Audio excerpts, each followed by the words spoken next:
علیہ العظیم اعوذ باللہ من الشیطان اللعین الرجیم بسم اللہ الرحمن الرحیم الحمدللہ الذی نور قلوبنا بالاسلام والایمان وزینها بمحبت ومودت اہل الکساء الکرام وجعلنا من المتمسکین بولایت علی ابن ابی طالب علیہم السلام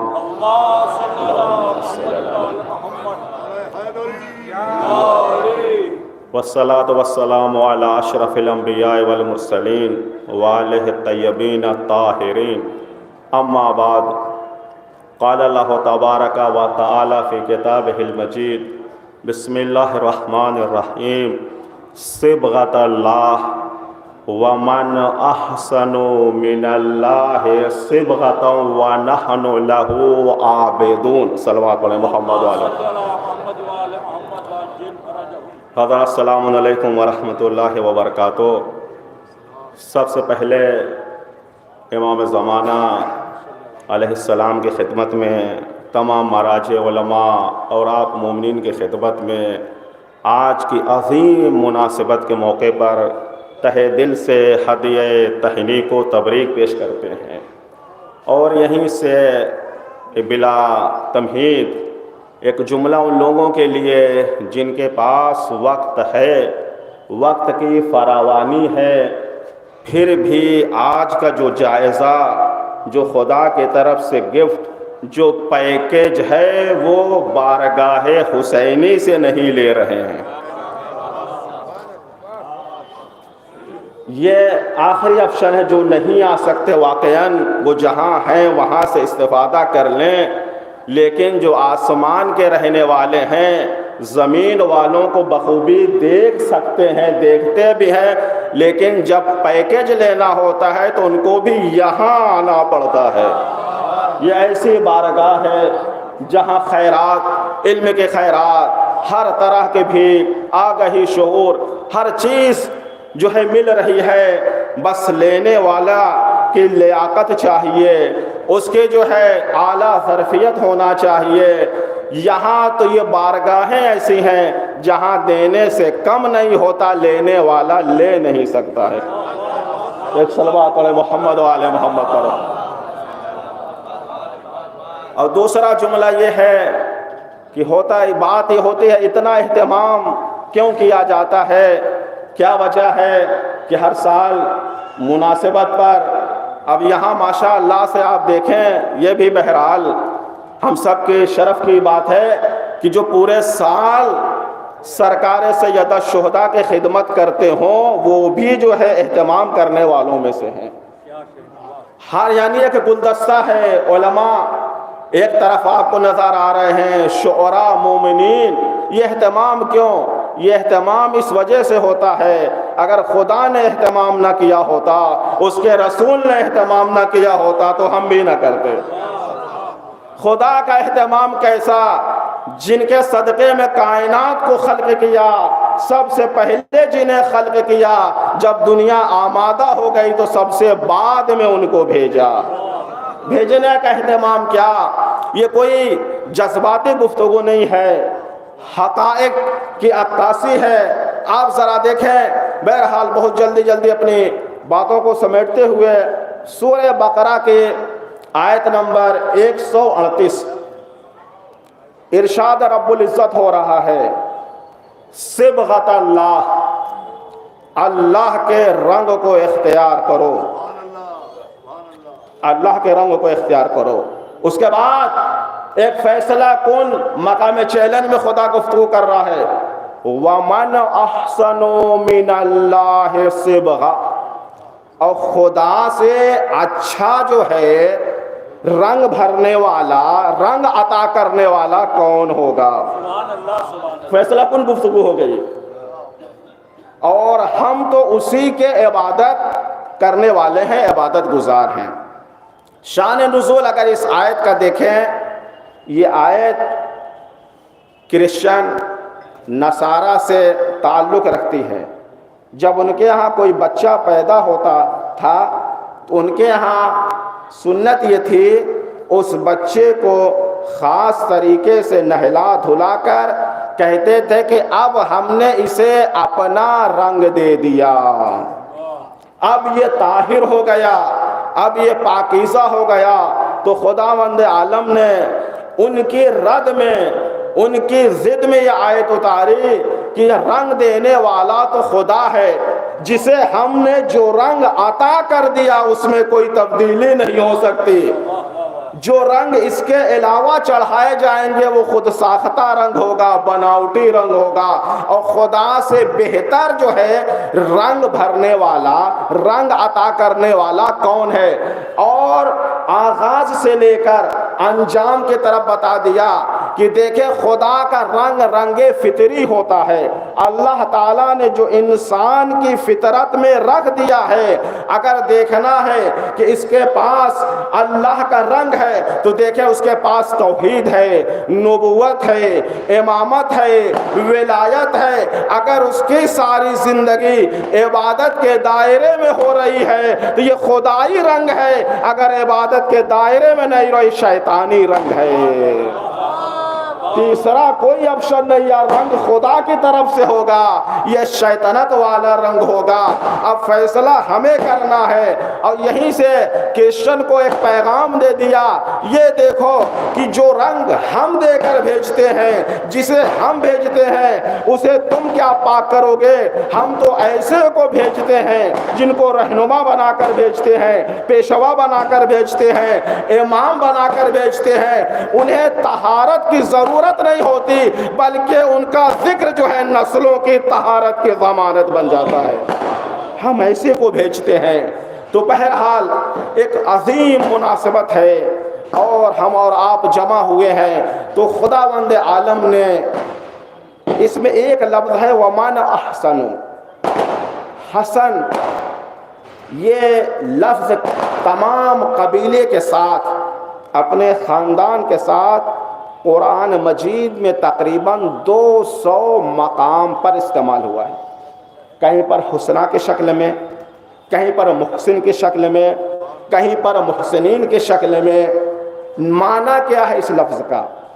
اس لفظ کا معنی یہ ہے اچھائی، اس کے مقابلے میں جو چیز آتی ہے وہ برائی آتی ہے۔ تو اس لفظ سے تھوڑی سی گفتگو، اگر آپ بیدار ہیں صلوات علی محمد و آل محمد پر۔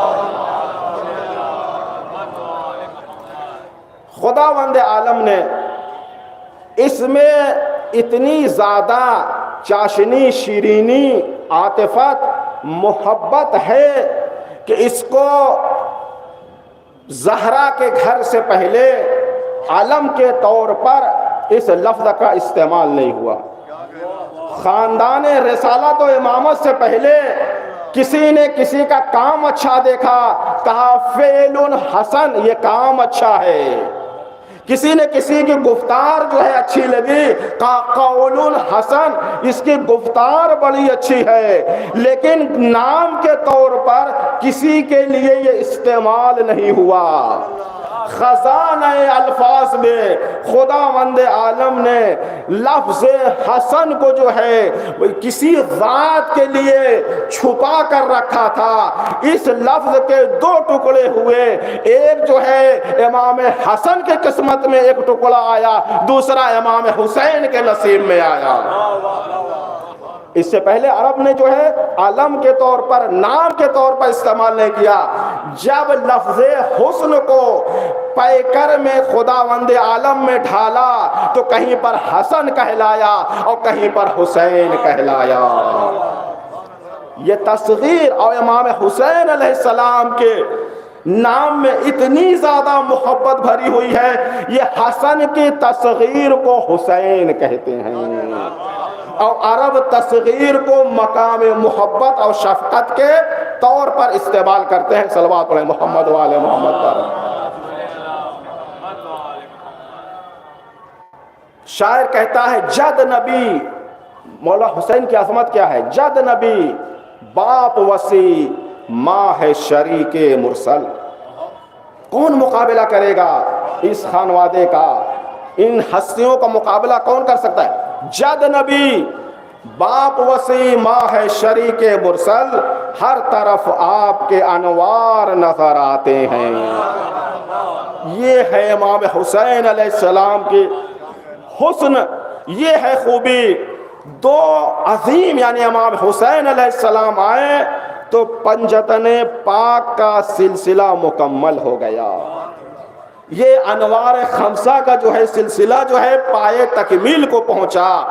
اب آئیے کہ بات ہو رہی ہے امام حسین علیہ السلام کی۔ امام کے چاہنے والے آپ دیکھیں تاریخ میں کہیں مل جائے گا، کوئی کہتا انا عاشق حسین، انا مجنون حسین۔ امام حسین علیہ السلام میں اتنی زیادہ جاذبیت ہے، اتنی زیادہ تاثیر ہے، یا کہیں اتنا جو ہے کمال معراج کو پہنچتا ہے، جب بھی باضمیر انسان آتا ہے، جہاں شعور ہے، ضمیر زندہ ہے، بغیر تاثیر کے رہ ہی نہیں سکتا۔ ان ہستیوں کو اب یہ ہے آخری جملہ، چونکہ کہیں جانا بھی ہے اور ماشاءاللہ شورا کے ایک سلسلہ جو ہے سلسلے وار فہرست آپ کے سامنے آئے گی۔ پیغام کیا ہے ہم نوجوانوں کے لیے؟ ہمارے نوجوان ان مناسبتوں پر پیغام کیا لیں؟ بس یہ پیغام جو ہے جشن ہے، ہم ان مناسبتوں پر پیغام کیا لیں؟ تمہیدی طور پر کرسچن کو دیکھیں آپ، انہوں نے جناب عیسیٰ کی مظلومیت جو قرآن کی زبان میں پھانسی اور صلیب پر نہیں چڑھایا گیا، ان کی شبیہ کو وہ آج زندہ ہیں، اور یہی ہمارے مولا امام حسین علیہ السلام کے فرزند کے اقتداء میں نماز پڑھیں گے۔ یہ تمام چیز ہے، لیکن انہوں نے پہلے جب صلیب کا سلسلہ شروع ہوا، انہوں نے اپنے ثقافت میں ڈھال دیا، دین کے جز میں ڈھال دیا۔ ان کا کوئی دینی کام ہو یا دنیاوی کام ہو، ہاسپٹل ہو یا عبادت گاہ ہو، کنیسہ ہو، ہر جگہ پر اس علامت کو، یہاں تک کہ جو ان کے عقائد کے لوگ نہیں ہیں ان کے گلے میں بھی صلیب ڈال دی۔ ہے کیا ایسا کہ نہیں ہوا؟ کیا یہ ایک دن میں ہوا ہے؟ ان کے رائٹر کے جو ہے باتیں آپ کے سامنے ہیں، پڑھیے۔ وہ کیا کہتے ہیں؟ جب شروع میں اس ثقافت کو، اس کلچر کو ہم عام کرنا چاہ رہے تھے تو لوگ بچتے تھے، اسے باعث عیب سمجھتے ہیں۔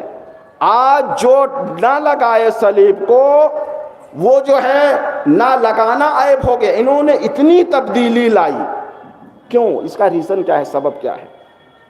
سبب کیا ہے کہ آج جو ان کا نہیں ہے وہ بھی صلیب پہن کر فخر محسوس کرتا ہے۔ وجہ کیا ہے؟ اور اس وقت تعداد انسانیت میں سب سے زیادہ تعداد کس مذہب کی ہے؟ جناب عیسیٰ کے ماننے والے ہیں، اس کے بعد مسلمان ہیں۔ کیوں ایسا ہے؟ نجف اشرف میں کچھ بااثر لوگ تھے، ان کے ساتھ گفتگو تھی، میٹنگ تھی اربعین کے موقع پر، تو وہاں پر تقریباً سب کا شبہ اتفاق یہ تھا کہ ہم لوگ حقائق اہل بیت کو لوگوں تک پہنچانے میں کافی کمزور ہیں۔ یہ سب نے اعتراف کیا ہے۔ جبکہ امام رضا علیہ السلام کیا فرماتے ہیں؟ ایک صلوات علی محمد وعلی محمد، احیو امرنا، پوری روایت نہیں ہے، ابا صلت حروی سے روایت ہے، عیون اخبار رضا میں امام فرماتے ہیں ہمارے نظام کو زندہ رکھو۔ امام کا صحابی پریشان ہو گیا، کیسے زندہ رکھیں؟ امام نے کہا ہمارے علوم کو سیکھو، پڑھو، اس کے بعد لوگوں تک پہنچاؤ۔ کتنے اعتماد کے ساتھ یہ راستہ امام نے بتایا ہے، ہمارا اور آپ کا نہیں ہے۔ پھر امام اگر ہم ایسا کریں ہوگا کیا؟ امام نے فرما دیا لو علم الناس محاسن کلامنا لاتبعونا، جب تم ہمارے علم کو پڑھو گے اور لوگوں تک پہنچاؤ گے، لوگوں تک جب ہمارے کلام کے حسن و خوبی پہنچے گی تو تمہیں کہنا نہیں پڑے گا، وہ خود بخود اتباع کرنے لگیں گے، تمہیں بتانا نہیں پڑے گا۔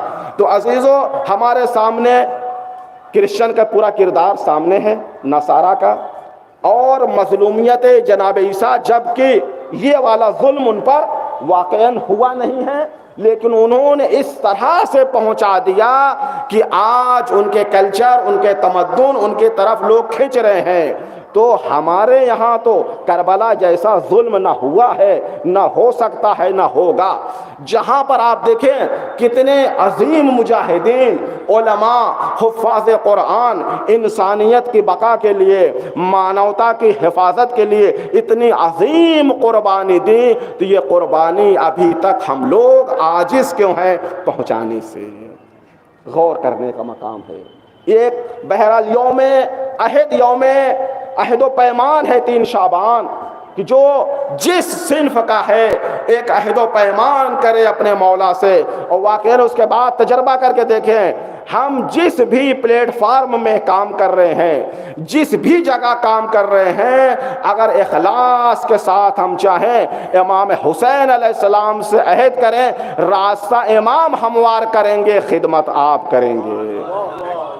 چاہے جو ہے سائنٹسٹ کا پلیٹ فارم ہو، چاہے میڈیکل سائنس کا جو ہے ممبر ہو، چاہے دینی ممبر ہو، یا اسکول کے جو ہے اسٹیج سے جو ہے ہر جگہ سے ہم پیغام پہنچا سکتے ہیں۔ اور اتنا اعتماد تو آپ کریں، امام رضا علیہ السلام کا کلام آپ کی خدمت میں نقل کیا ہے کہ امام نے بڑے اعتماد کے ساتھ، دعوے کے ساتھ دلیل دے دی کہ اگر ہمارے احکام کو، ہمارے نظام کو تم پہنچاتے جاؤ گے تو ہمارے نظام میں اتنی زیادہ خوشبو ہے، یہ حقیقی خوشبو ہے، یہ ایسے ایمان کی خوشبو ہے، انسانیت کی بقا کی خوشبو ہے کہ جہاں تم جاتے جاؤ گے خود بھی مہکتے رہو گے اور پورے انسانیت کو مہکاتے رہو گے۔ والسلام علیکم ورحمۃ اللہ وبرکاتہ۔